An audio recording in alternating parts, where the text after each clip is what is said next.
Assalamualaikum warahmatullahi wabarakatuh. Pada video kali ini kita akan melanjutkan materi berikutnya, yakni mengenai tata letak.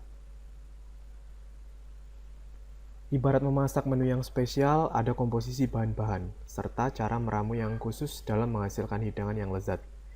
Demikian juga dengan desain grafis. Ada unsur-unsur yang harus dipahami oleh desainer grafis agar dapat menghasilkan komposisi desain yang estetik, harmonis, komunikatif, dan menyenangkan untuk dinikmati audiens. Agar desain yang kita hasilkan menarik, maka ada beberapa hal yang harus dipelajari, yaitu unsur-unsur tata letak. Semua unsur tersebut tidak harus dimasukkan sekaligus dalam sebuah karya desain, karena ada beberapa desain yang menuntut salah satu atau beberapa dari unsur tersebut harus diprioritaskan. Jadi ada penekanan-penekanan dalam setiap unsur. Berikutnya adalah dasar tata letak. Sebuah karya desain merupakan susunan dari unsur-unsur desain yang terpisah, kemudian ditata dan diletakkan pada suatu ruang, menjadi satu kesatuan utuh yang memiliki makna. Masing-masing unsur memiliki karakter atau pesan yang ingin disampaikan. Misal, sebuah bidang memiliki warna, tekstur, dan juga garis yang bisa tersusun tebal, tipis, dan lain sebagainya. Berikut ini adalah unsur-unsur tata letak. Yang pertama adalah garis, yang kedua bidang, ketiga ilustrasi, keempat tipografi, kelima warna, 6 gelap terang, 7 tekstur, dan terakhir ruang. Masing-masing unsur tersebut akan dijelaskan pada video. Pada video sebelumnya, kita sudah belajar mengenai dasar tata letak dan apa sajakah yang termasuk unsur-unsur tata letak itu. Kali ini kita akan membahas unsur tata letak yang pertama, yaitu garis. Apa itu garis? Garis merupakan unsur rupa yang terbuat dari rangkaian titik yang terjalin memanjang menjadi satu. Garis juga dapat diartikan sebagai gabungan titik-titik yang memiliki arah, panjang, dan ketebalan tertentu, serta juga menjadi pembatas suatu bidang atau warna.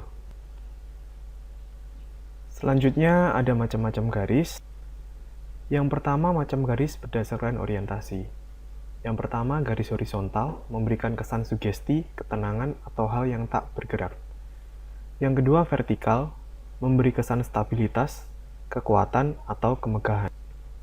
Yang ketiga, diagonal memberi kesan tidak stabil, sesuatu yang bergerak, atau dinamika. Yang keempat, kurva yang memberikan kesan keanggunan dan juga halus. Macam garis berikutnya adalah berdasarkan gaya atau style. Yang pertama, solid atau garis kokoh, dot atau titik, dash atau strip, dash dot, strip titik, zigzag, dan juga garis bebas. Kombinasi garis yang pertama adalah kombinasi garis vertikal dan horizontal, memberikan kesan formal, kokoh, dan juga tegas. Contoh penggunaan kombinasi garis ini dapat dilihat pada gambar bangunan. Kemudian berikutnya kombinasi garis diagonal, memberikan kesan konflik, perang, dan juga larangan. Contohnya dapat dilihat di rambu lalu lintas larangan parkir. Selanjutnya ada kombinasi garis kurva. Setengah lingkaran memberikan kesan kekokohan, gelombang memberi kesan mengalir, lembut, dan gemulai. Spiral memberi kesan kelahiran atau generasi penerus. Juga dapat menyimpulkan sebagai hipnotis. Kemudian kombinasi pada sudut. Ada 4 jenis kombinasi pada sudut, yakni sudut tajam, sudut patah, sudut tumpul cekung, sudut tumpul cembung. Selanjutnya, kombinasi garis pengulangan. Pengulangan garis akan menimbulkan irama, sehingga kesannya riang, tenang, malas, stabil. Sedangkan zigzag memberi kesan bergairah, semangat, dinamika, atau gerak cepat. Yang terakhir, kombinasi garis pada sudut. Memberikan kesan adanya jarak, kejauhan, fokus, meledak, spontanitas, memusat, keluasan, tanpa batas, dan lain sebagainya. Yang kedua, yaitu bidang. Bidang merupakan salah satu unsur tata letak berupa objek yang memiliki luas, yakni panjang dan lebar, atau biasa yang dikenal dengan objek dua dimensi. Bentuk berbeda dengan bidang. Bentuk merupakan objek yang memiliki volume, yakni panjang, lebar, dan juga tinggi, atau biasa lebih dikenal sebagai objek 3 dimensi. Perbedaan objek 2 dimensi dan 3 dimensi dapat dilihat pada gambar di bawah ini. Berdasarkan proses pembentukannya, bidang dibagi menjadi dua macam.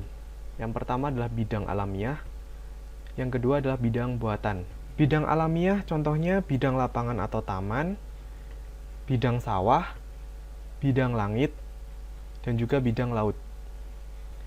Macam bidang yang kedua adalah bidang buatan. Bidang buatan sendiri dibagi menjadi dua lagi. Yang pertama adalah bidang yang sengaja dibuat. Misalnya bidang lukisan, bidang segitiga, bidang lingkaran, dan lain sebagainya. Yang kedua, bidang yang tidak sengaja dibuat. Bidang ini timbul karena pembubuhan warna, cahaya, atau tekstur. Sekian materi untuk kali ini. Sampai bertemu pada video berikutnya. Saya akhiri. Wassalamualaikum warahmatullahi wabarakatuh.